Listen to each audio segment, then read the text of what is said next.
말씀을 함께 읽도록 하십니다. 그가 에스더의 말을 모르드게에 전하매 모르드게가 그를 시켜 에스더에게 해답하되 너는 왕궁에 있으니 모든 유대인 중에서 홀로 목숨을 건지리라 생각하지 말라. 이때 내가 만일 잠잠하여 말이 없으면 유다인은 다른 데로 말미암아 노임과 구원을 얻으려니와 너와 내 아버지 집은 멸망하리라. 내가 왕후의 자리를 얻은 것이 이때를 위함이 아닌지 누가 알겠느냐 하니 에스더가 모르드게에게 해답하여 이르되 당신은 가서 수산에 있는 유다인을 다 모으고 나를 위하여 금식하되 밤낮 3일을 먹지도 말고 마시지도 마소서. 나도 나의 시녀와 더불어 이렇게 금식한 후에 규례를 어기고 왕에게 나아가리니 죽음은 죽으리이다 하리나 모르드게가 가서 에스더가 명령한 대로 다 행하니라. 아멘.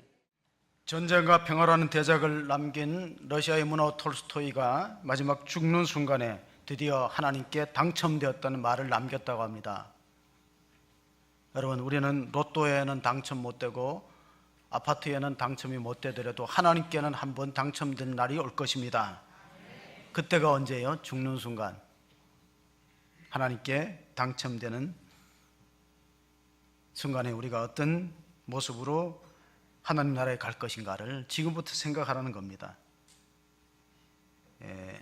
톨스토이는 항상 자기 자신한테 세 가지 질문을 던지고 살았대요. 첫째, 내 생에 가장 중요한 사람은 누구인가? 두 번째, 내 일생에 가장 중요한 일은 무엇인가? 세 번째, 내 평생 가장 중요한 시간은 언제인가? 이 세 가지 질문. 여러분, 가장 중요한 사람은 누구일까요? VIP. 가장 중요한 시간은 언제일까요? 그리고 가장 중요한 일은 무엇인가? 그래서 답이 가장 중요한 시간은 바로 지금. 중요한 사람은 옆에 계시는 분들, 당신이 가장 소중합니다. 한번 인사합시다. 당신이 가장 소중합니다. 그리고 가장 중요한 일은 그에게 선을 행하는 일입니다.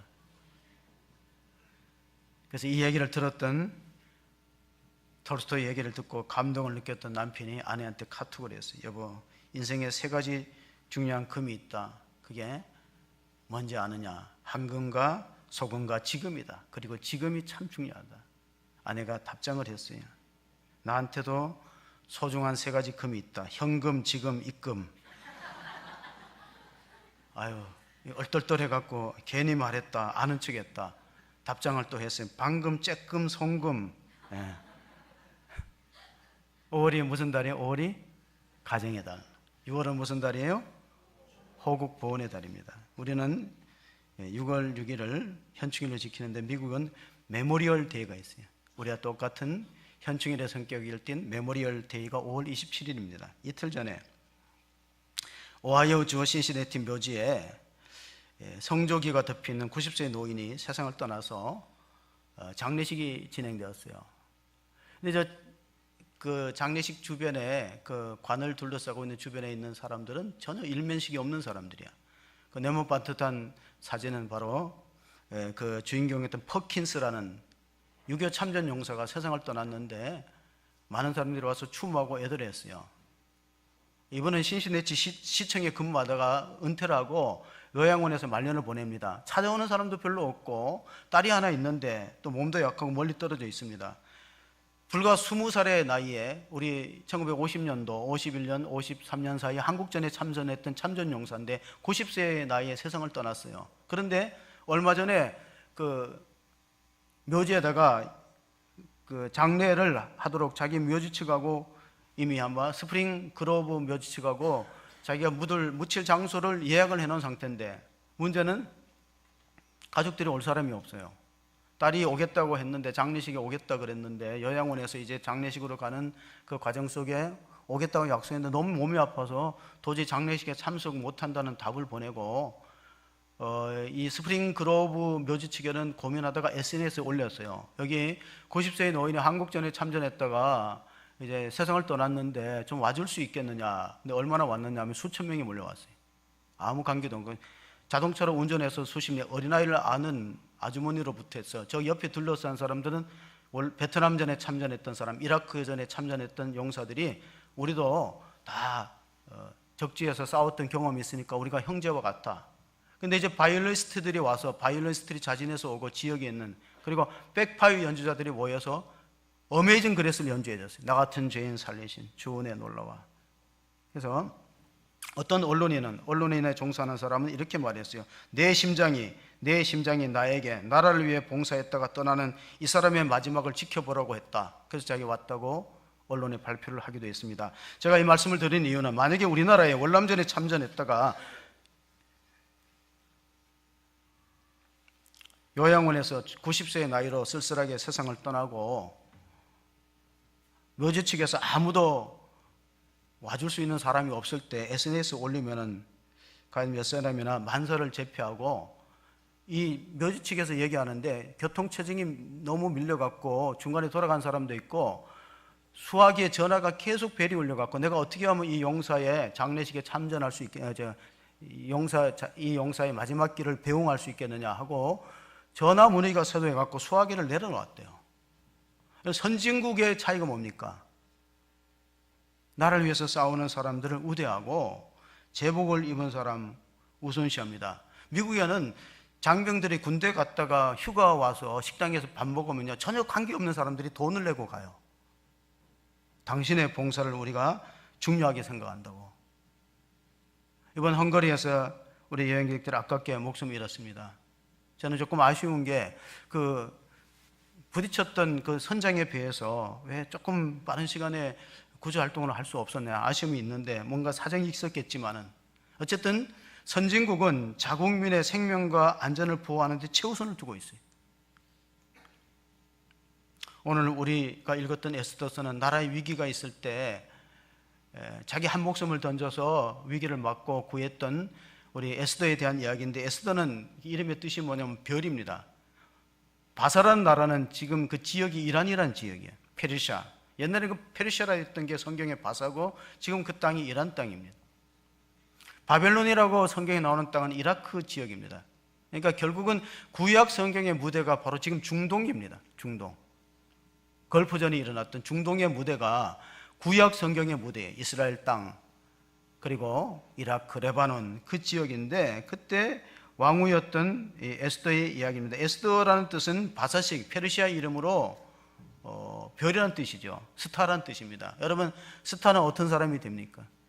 다른 사람과 뭔가 특별한 점이 있어서 스타가 되는데, 세상의 스타와 하늘나라의 스타는 달라요. 전쟁터에서 적을 많이 무찌르고 공을 세우면은 훈장을 줍니다. 근데 훈장을 보니까 별이 있어요. 스타라는 얘기죠. 우리가 장성들을 스타라고 부르는데, 근데 하늘나라의 스타는 많이 죽어야 스타가 되는 게 아니라 사람 많이 생명을 살리고 건져야 스타가 되는 줄로 믿습니다. 다니엘서를 한번 읽어볼까요? 다니엘서 12장 3절에 보면 이런 말씀이 있어요. 지혜 있는 자는 궁창의 빛과 같이 빛날 것이요 많은 사람을 옳은 대로 돌아오게 한 자는 별과 같이 영원토록 빛나리라. 아멘. 하늘나라의 스타는 뭡니까? 생명을 살리는 일에 쓰임을 받았던 사람인데, 그래서 이런 말이 있어요. 하늘나라의 가장 상이 높은 사람은 순교자와 전도자다. 순교자와 전도자가 하늘의 상이 가장 큽니다. 왜? 생명을 살리기 위해서, 남을 살리기 위해서 자기 목숨을 던졌죠. 복음을 전해서 영혼을 구원했습니다. 육군은 땅에서 죽고, 해군은 바다에서 죽고, 공군은 하늘에서 죽어요. 방위는 어디서 죽어요? 쪽팔려서 죽는다 그러면 안 되고, 방방곡곡에서 죽겠죠. 옛날에는 동방불패가 뭐냐 그러니까 동사무소 방위는 불쌍해서 안 팬다. 요즘 바뀌었어요. 동사무소 방위는 실패하지 않는다. 동방불패. 여러분, 하나님의 나라는 어떤 사람을 통해서 이루어집니까? 많은 사람을 통해서 이루어지는 것이 아니에요. 하나님의 그 역사에, 그 시대에 쓰임을 받았던 한 인물이 있는데, 오늘 에스더서 1장 1절을 한번 보시면 그 시대적인 배경이 나옵니다. 이 일은 아하수에로 왕 때에 있었던 일이니, 아하수에로는 인도로부터 구스까지 127지방을 다스리는 왕이라. 구스는 이디오피아입니다. 인도로부터 이디오피아, 북수단까지 굉장히 넓은 지역을 다스렸어요. 그때는 이제 페르시아가 세계를 제패해갖고 굉장히 넓은 땅을 다스렸던 아하수에로 왕. 역사에는 아하수에로 왕은 어떤 인물로 기록됐냐면 크세르크세스라는 이름으로 기록되어 있습니다. 역사의 실존 인물입니다. 크세르크세스라는 이름을 가졌던, 헬라식 이름을 가졌던 이 아하수에로 왕은 자기가 수상궁에서 왕의 즉위식을 했습니다. 그리고 많은 연회를 베풀어서 일주일 동안 신하들을 마음껏 먹고 마시고 즐기게 하다가 이제 주흥이 오르니까, 술 기운이 오르니까 일주일째 내시를 불러갖고 7명의 내시를 불러갖고 왕비를 한번 오라 하라 그랬어요. 왕비 이름이 와스디였어요. 와스디. 정말 미모가 출중하고 기품이 있는 왕비를 불렀습니다. 자, 근데 왕비를 불렀을 때 왕비가 순순히 왔으면은 에스더가 그 뒤를 이어서 왕후가 되지 못했을 것입니다. 이것도 하나님의 섭리 중에 하나인데, 오늘 11절, 12절 한번 읽어보실까요? 왕후 와스디를 청하여 왕후의 관을 정지하고 왕 앞으로 나오게 하여 그의 허리 아리따움을 뭇 백성의 지방 관리에게 보이게 하라 하니 이는 왕후의 무모가 보기에 좋음이라. 그러나 왕후 와스디는 내시가 전하는 왕명을 따르기를 싫어하니 왕이 진노하여 마음속이 불붙는 듯 하더라. 옛날에 왕은 절대 군주이기 때문에요, 왕비라고 해도 순종을 해야지. 북한이 전제 군주 정치를 하는데 김정은의 동생 요즘 안 보여요. 김학철, 김영철 다 여러분 뉴스를 보셨죠? 절대 지존을 모독하고는 살아날 수가 없어요. 지금도 그런데 2500년 전에 어떻게 했어요? BC 5세기의 얘기예요. 주전 5세기. 왕후라고 할 때라도 목숨을 부지할 수 없을 텐데 왜 거절했을까요? 그 당시에 문화와 간섭이요, 여성들은 다 이렇게 베일을 하고 남성들 앞에, 또 많은 지방 관리들 앞에 얼굴을 보이는 거를 굉장히 주저했어요.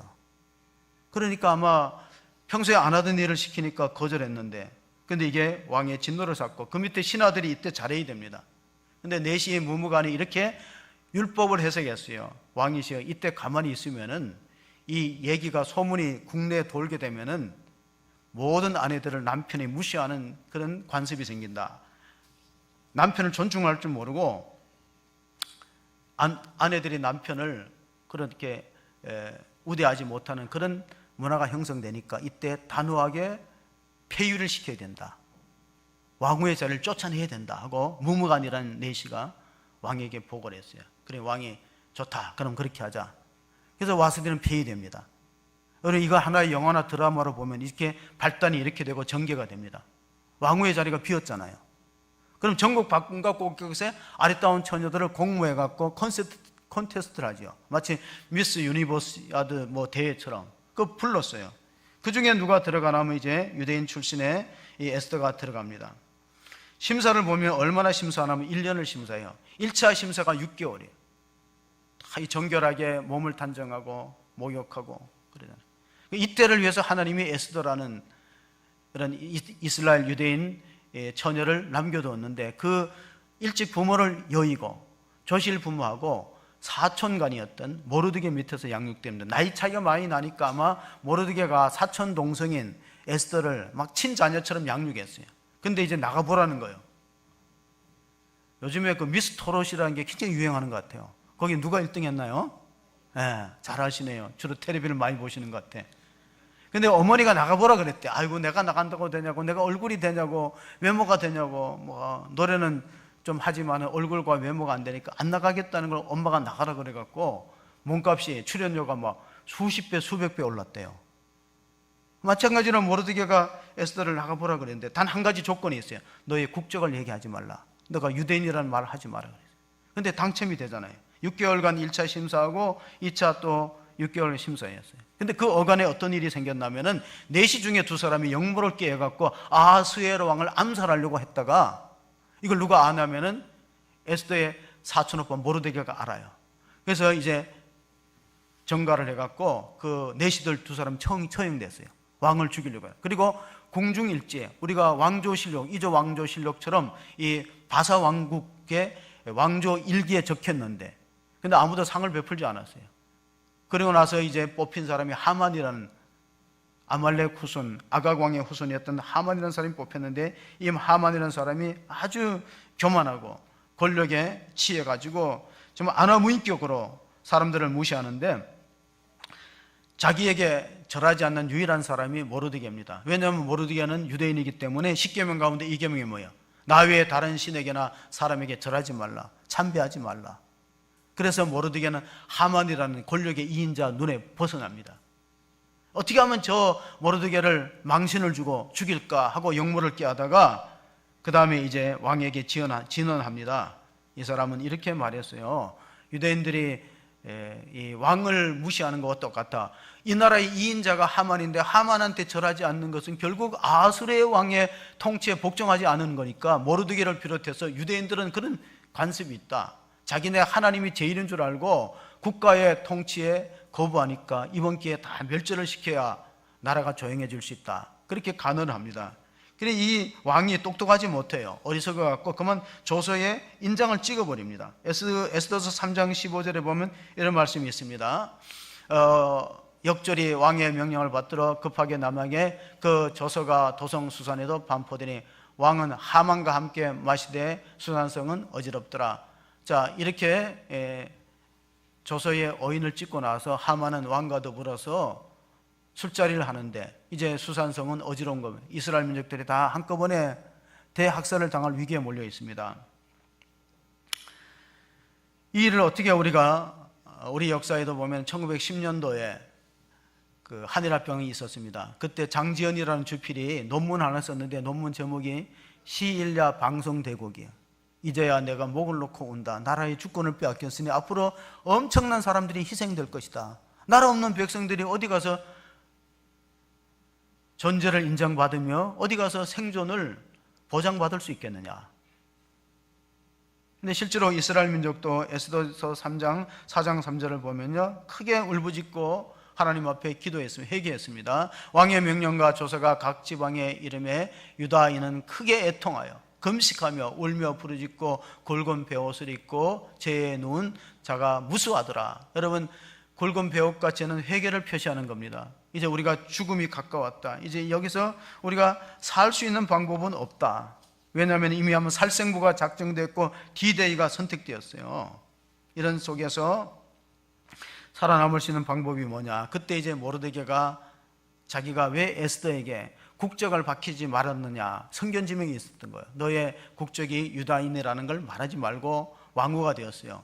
왕의 부인이 되었던 것이죠. 이제 살아날 수 있는 방법은 이 어인을 바꾸는 거예요. 이 조서, 이 공문을 120개의 도에 다 뿌려졌던 이 왕의 어인을 바꾸는 건 참 힘들어요. 기적이 일어나지 않고는 어렵습니다. 왜? 왕의 권위와 채통이 안 서니까. 자기가 옥새를 찍었던 거를 자기가 변경하면 왕의 권위가 섭니까? 이거는 기적이 일어나지 않고 하나님이 역사하지 않고는 도저히 바꿀 수가 없습니다. 그래서 결국은 이 중간에 사람을 통해서 모르드게가 왕궁에다 보고합니다. 그 내용이 오늘 읽었던 중심되는 말씀입니다. 에스더서 4장 13절 14절을 읽어보시면 모르드게가 그를 시켜 에스더에게 해답하되 너는 왕궁에 있으니 모든 유다인 중에 홀로 목숨을 건지리라 생각하지 말라. 이때 내가 만일 잠잠하여 말이 없으면 유다인은 다른 데로 말미암아 노인과 구원을 얻으려니와 너와 내 아버지의 집은 멸망하리라. 내가 왕후의 자리를 얻은 것이 이때를 위함이 아닌지 누가 알겠느냐 하니. 자, 여기서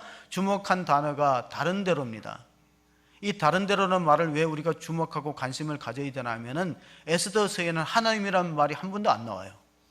하나님의 말을 한 번도 등장시키지 않았는데 정말로 이 에스더서를 썼던 사람이 하나님이라는 말을 한 번 실수로 넣을 뻔했던 자리가 다른 데로예요. 이 말을 이렇게 보시면 됩니다. 이때 너가 만일 잠잠하여 말이 없으면 유다인은 하나님으로 말미암아 노인과 구원을 받지만은 너와 너의 집은 망한다. 하나님이 너를 왕후의 위를 주신 것이 이 땜이 아니냐. 여러분, 사람은 다 때가 있다는 말이 있어요. 목욕탕 때미는 사람이 말했대요. 근데 그때 뭐예요? 하나님이 내가 너를 왕후의 자리 그 위를 얻게 하심이 이 민족이 절대절명의 위기에 있을 때 그걸 건져내라고 너에게 이런 것을 주시자. 이건 너의 사명이다. 2010년도에 타임지가 미국을 움직이는 영향력 있는 100명을 선정했어요. 자, 1등이 누구일까요? 빌 게이츠, 빌 클린턴, 부시. 1등이 아니에요. 미국을 움직이는 가장 영향력 있는 인물 1등에 의외의 인물이 뽑혔어요. 오프라 윈프리라는 토크쇼 진행자가 뽑혔어요. 이 사람이 여성이고 또 흑인이잖아요. 또 성장 과정을 보면 참 비참했어요. 흑인 슬럼가에서 태어났고 10대 미혼모가 되었고 그런 결성 과정에서 어떻게 미국에 영향 있는 인물이 되었을까? 두 가지 원인. 독서가 내 인생을 바꿨다. 독서예요, 독서 습관. 또 하나, 감사 일기를 저녁마다 썼대. 5가지 감사. 하루 지나면은 무슨 의미를 붙여서라도 5가지 감사의 일기를 썼대요. 하나님 오늘 좋은 책을 만나게, 좋은 사람 만나게 해주시고, 오늘 있었던 이런 일 감사합니다. 감사 일지를 매일 쓰고, 특별히 모세의 리더십을 통해서, 모세를 통해서 많은 교훈을 얻었다. 성경을 묵상하고 독서하는 습관이 그를 미국이 영향력 있는 인물 1등으로 만들었어요. 그가 이것이 사명이라는 책에서, 자서전에서 이런 말을 했어요. 이것이 나의 사명이다. 첫째, 내가 다른 사람보다 더 많이 가졌다는 것은 축복이 아니고 사명이다. 하나님 주신 사명이다. 내가 남보다 더 아파하고 고통하는 것은, 아픈 것은, 내가 남보다 더 아픈 것은 고통이 아니고 사명이다. 세 번째, 내가 어떤 일에 가슴이 설레이는 것은 망상이 아니고 사명이다. 어떤 사람은 어린이들을 보면 가슴이 뛰어. 그건 주일학교 선생님 사명이 있는 거예요. 청년들을 보면 막 예사롭지 않아요. 그쪽에 사명이 있는 거예요. 마지막으로, 남보다 더 부담스러운 것은 강요가 아니고 사명이다. 성가대에 부담이 계시는 분이 계세요?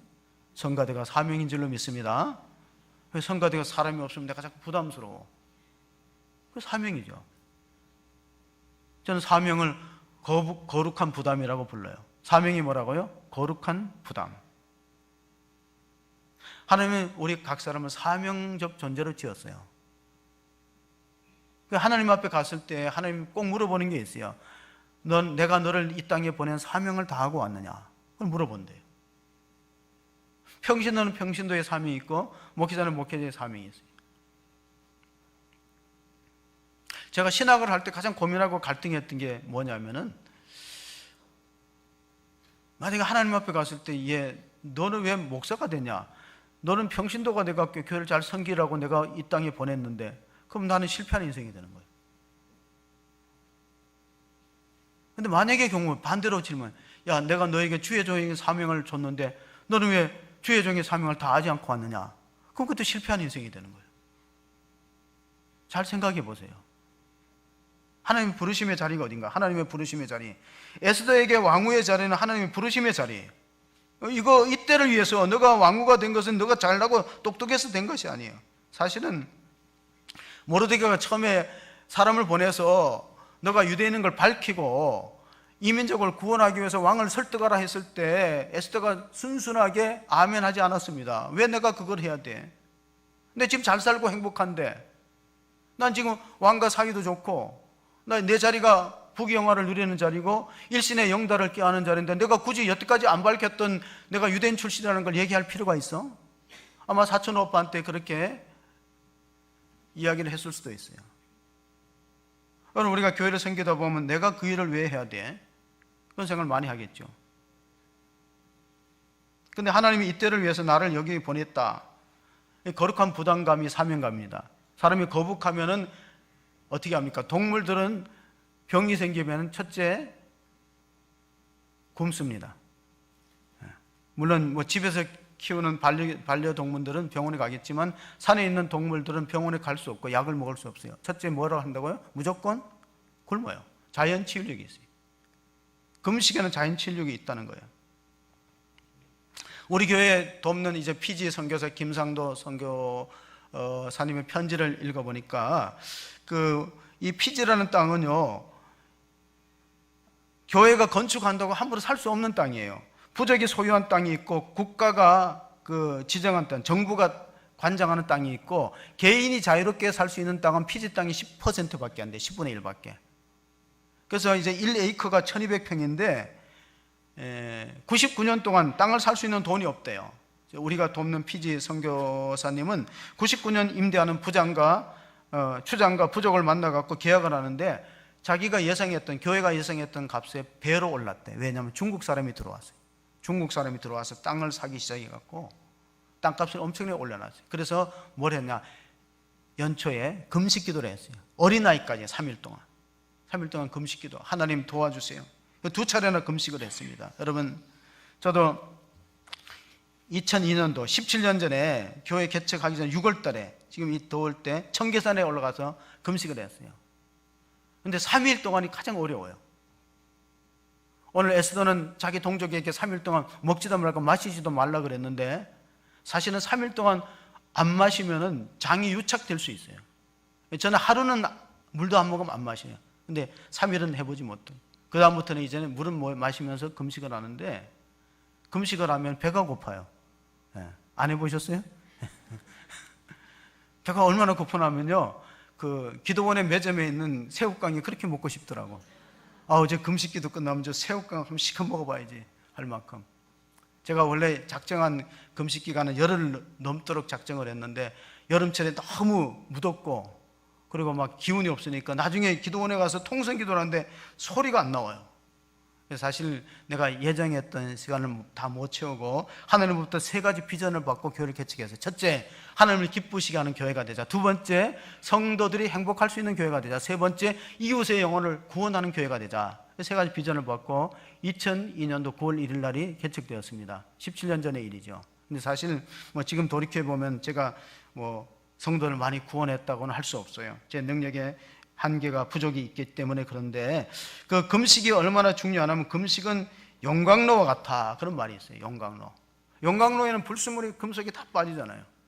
이 사람이 살면은 노폐물이 생긴다는데 금식하면 노폐물이 사라집니다. 빠집니다. 세포가 면역성이 생기고 강해집니다. 19세기의 위대한 설교자였던 사람이 구원받은 하나님의 자녀들이 왜 건세와 능력 가운데 살지 못하는 이유가 뭐냐, 이분이 파악한 바에 의하면 왜 하나님의 구원을 받은 성도들이 세상에서 능력과 권세를 발휘하지 못하느냐, 그 이유가 그들이 너무 많이 먹고 너무 많이 마시고 너무 많이 잠자면서 너무 적게 금식하고 너무 적게 기도하고 세상 일에는 자기 몸을 혹사하지만은 하나님의 일은 너무 게을르다, 그렇게 말했대요. 200년 전의 일이에요. 근데 가만히 돌아보니까 참 금식을 많이 못했다는 그 회개하는 마음을 갖게 되는데, 이 말을 했던 윌리엄 브람웰이라는 분은 감리교 목사님이었어요. 윌리엄 브람웰이 한 분이 이제 그 교인 중에서인가 누가 이웃 사람이 상담을 왔어요. 그게 뭐냐면 이제 스페인으로 파병이 되는데 1800년도 초에 스페인은 내전에 휩싸여 있어요. 우리가 소설이나 영화를 보면은 엄청난 내전이 스페인에 있기 때문에 영국에서 스페인으로 파병해 간다는 것은 꼭 목숨을 잃는다는 뜻이에요. 근데 아내도 있고 자녀들이 4명이에요. 그래서 브라멜 목사님한테 상담을 했어요. 기도해 주세요. 이 기도를 하더니 이 브라멜 목사님이 금식 기도 중에 응답을 받았어요. 당신은 파병되지 않는다. 걱정하지 말라. 아마 본부에 남으라는 명령이 떨어질 거다. 근데 정말로 파병되는 날짜에 자기 명단이 빠졌어요. 당신은 본부에 남아야.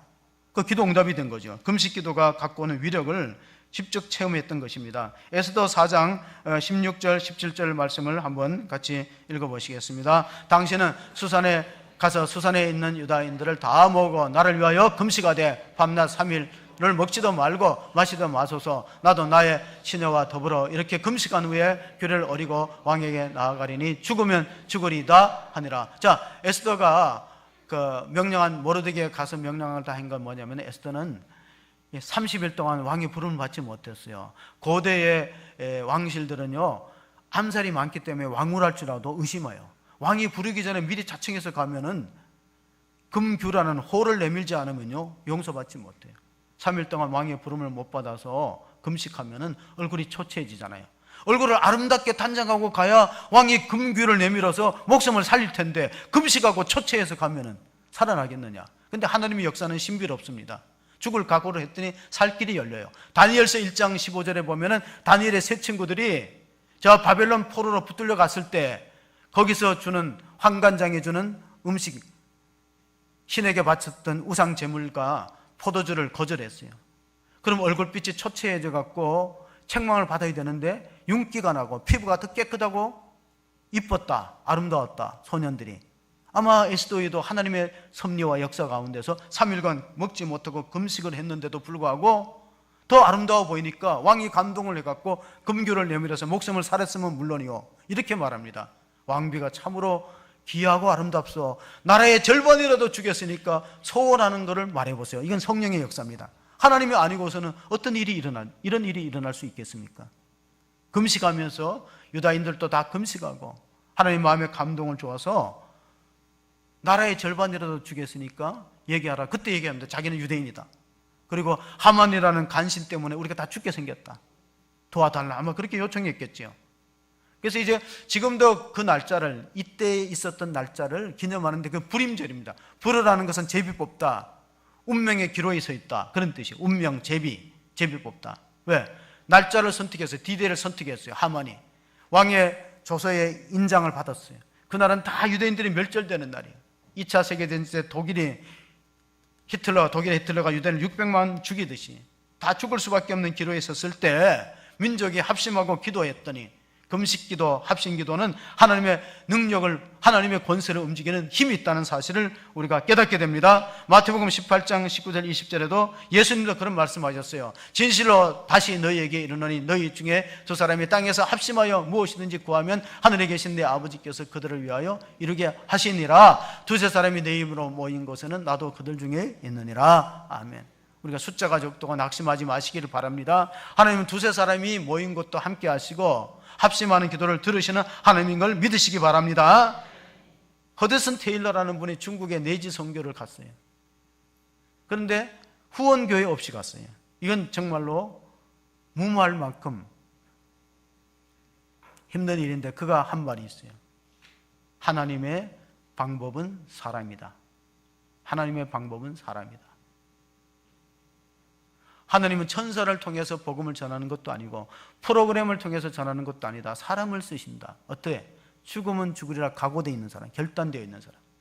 에스더의 각오가 그랬습니다. 하나님이 이때를 위해서 나를 이 자리에 앉게 했다면 내가 동족을 위해서 죽으면 죽으리라.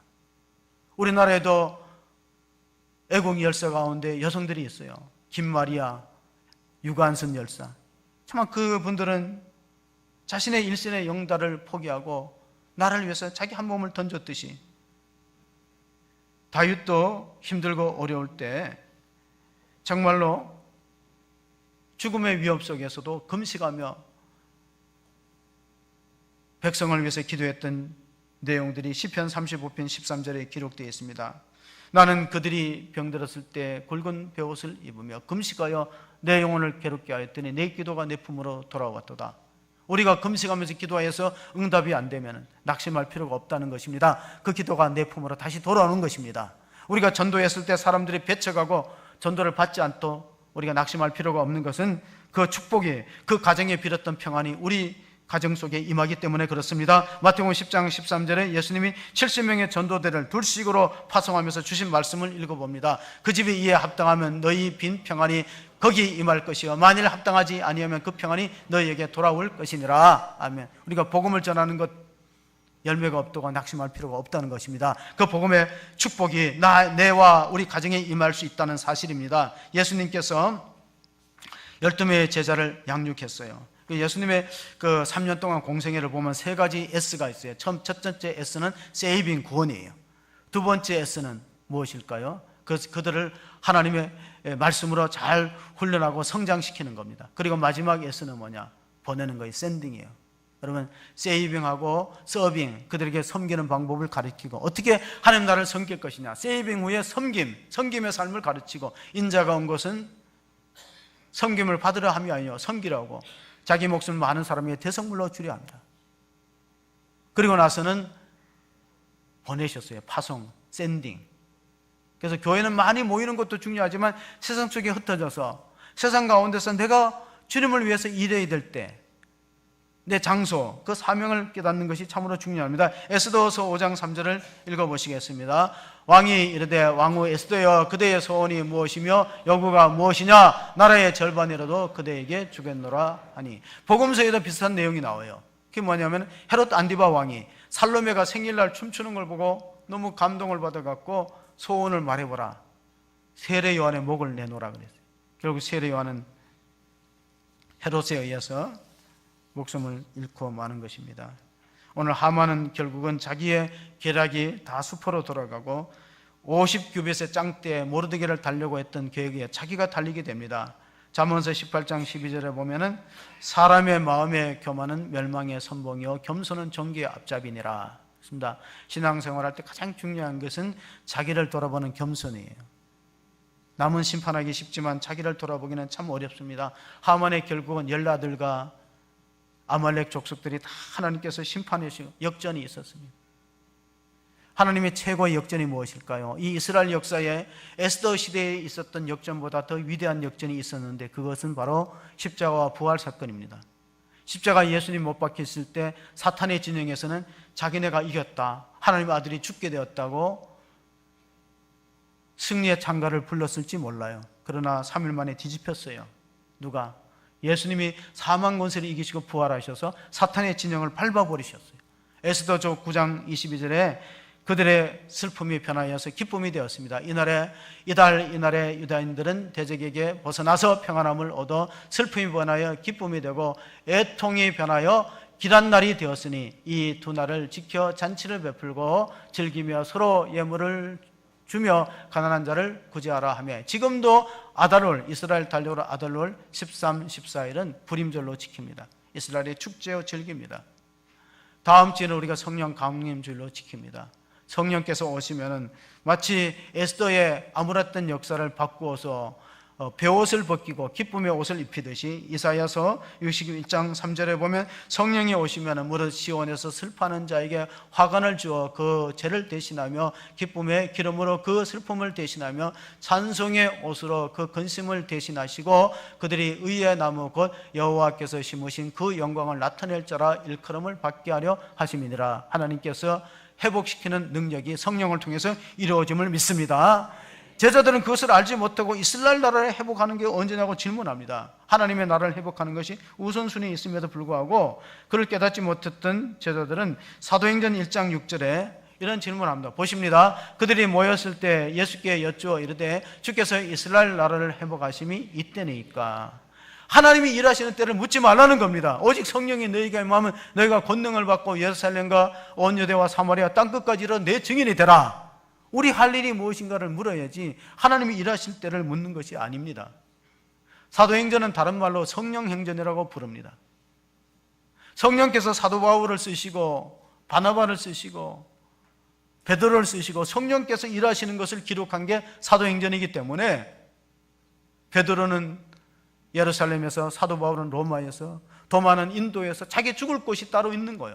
여러분, 우리가 신앙생활 오래됐으면 자기가 뼈를 묻고 죽을 장소를 찾으셔야 됩니다. 내가 어느 제단에다가 뼈를 묻을 것이냐. 그래서 사명자는 사명지를 잘 선택하셔야 돼요. 사명자, 하나님 부름을 받은 사람, 내가 어느 장소에 어디서 마지막 뼈를 묻을 것이냐. 아직도 방황한다면은 지금 우리가 내가 뼈를 묻을 것이 어딘지를 찾는 지혜가 필요합니다. 문화관광부 장관을 지냈던 이어령 교수가 쓴 글을 인용해 보겠습니다. 식당이 다 맛있는 음식이 나오는가요? 병원에 간다고 다 병이 낫는가요? 극장에 간다고 매일 재밌는 영화를 만드나요? 그래도 배고프면 식당을 찾아가듯이 모든 교회가 다 탈수가고 영적인 것만 아니라 그래도 역시 메마른 영혼이 찾아갈 곳은 교회 밖에 어디 있나요? 부패한 교회가 있다고 해서 교회를 가지 말라는 것은 마치 병원 의사가 오진하여 사람이 죽었으니 앞으로 병이 생겨도 절대로 병원에 가지 말라는 말과 같습니다. 그대로 인용했어요. 우물을 파는 사람들이란. 세상에는 완벽한 교회가 없습니다. 왜냐하면 저 자신부터 완벽하지 않은 사람이 모여있기 때문에 그래요. 문제는 내가 어느 곳에 뼈를 묻을 것이냐. 김구 선생이 했던 말 가운데 김구 선생이 독립운동을 하면서 이런 말을 했어요. 천하흥망 필부유책이다. 근데 이거 원래 김구 선생이 한 말이 아니고 명나라 말기 청나라 초기에 고연무라는 중국의 사상가가 말했어요. 천하흥망 필부유책. 나라가 흥하고 망하는 것은 필부, 농사 짓고 밭에서 나무하고 이런 사람에게도 책임이 있다는 거예요. 나는 아니야가 아니에요. 우리 모두에게 책임이 있는 거예요.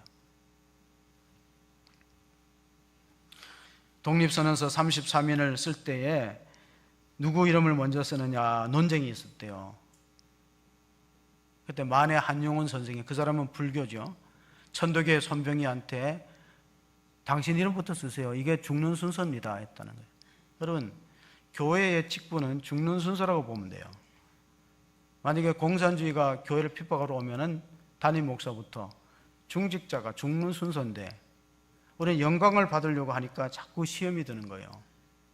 인터뷰를 해서 사회 저명인사들 인터뷰를 했던 분이, 저명인사들은 딱 두 가지 종류가 있다. 스타형과 서번트형이 있다. 스타형은요, 자기를 대접해줘야 되고 알아줘야 되고 높여줘야 돼요. 그렇게 안 하면요, 막 화를 내요. 스타형은. 서번트형은 달라요. 섬기는 사람이 겸손합니다. 사도 바울이 마지막 예루살렘으로 들어가서 로마로 자기가 죽을 것을 정하고 복음을 전합니다. 사도행전 20장 24절을 한번 끝으로 읽어보겠습니다. 20장 24절입니다. 내가 달려갈 길과 주 예수께 받은 사명 그 하나님의 은혜의 복음을 증거하는 일을 마치려 하면은 나의 생명조차 조금도 귀한 것으로 여기지 아니하노라. 아멘. 그렇습니다. 하나님이 이때를 위해서 나를 이곳에 보냈다는 사명이 우리의 인생을 가치 있게 만드는 것입니다. 보람 있게 만드는 것입니다. 초대교회 교부였던 터툴리아는 그리스도인의 피는 교회 성장의 씨앗이다. 교회라는 나무는 세 가지 액체를 먹고 자란다 그래요. 첫째는 수고의 땀을 먹고 자란다. 교회라는 나무는 기도의 눈물을 먹고 자란다. 세 번째, 교회라는 나무는 순교의 피를 먹고 자란다. 왜 성장을 얘기하기 전에 피와 땀과 눈물이 얼마나 바쳐졌느냐를 안 물어보십니까?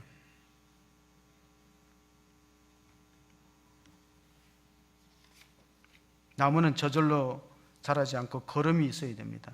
누가 걸음이 될 것이냐? 이때를 위해서 하나님이 나를 여기에 보내셨다는 걸음.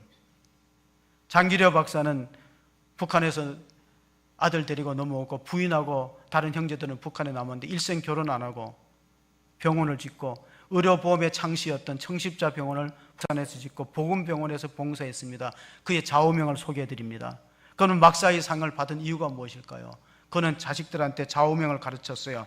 주 안에서 즐겨 바보가 되고 주 위에서 기뻐 손해보라. 이게 바로 그리스도의 삶이라는 사실을 꼭 기억하면서 이때를 위해서 저와 여러분 이곳에 보낸 하나님의 섭리에 믿음으로 반응하시고 우리와 우리 후손이 에스더의 가문처럼 복되게 살아가는 축복이 있기를 주의 이름으로 축복합니다. 축원합니다. 아멘. 하나님 아버지, 오늘 또 이 시대가 참으로 암울한 시대에 접어들었습니다. 선조들이 피땀 흘려 세운 나라가 기초가 흔들리고 있습니다. 하나님, 이 민족을 불쌍히 여겨주시고 에스더와 같은 기도하는 일꾼들을 허락하여 주시옵소서. 금식하면서 끼어 기도하고 또 그곳에 함께 동참하면서 죽으면 죽으리라는 결단을 갖는 영적인 리더들과 아울러서 함께 힘을 합해서 기도하는 백성들을 주시옵소서. 그럴 때 이 민족이 살아나고 평화적인 통일이 이루어지며 하나님 나라 제사장의 나라가 되어서 만국의 열방을 향해서 복음을 선교할 수 있는 축복된 나라로 경제 성장도 주실 줄로 믿습니다. 우리 각자에게 주신 직분의 소중함을 깨닫고 이 때를 위하여, 이 일을 위하여 내가 이곳에 왔다는 사명감을 가진 일꾼들이 많아지는 호수한 계되게 역사하여 주시옵소서. 우리 구주 예수 그리스도의 이름으로 기도하옵나이다. 아멘.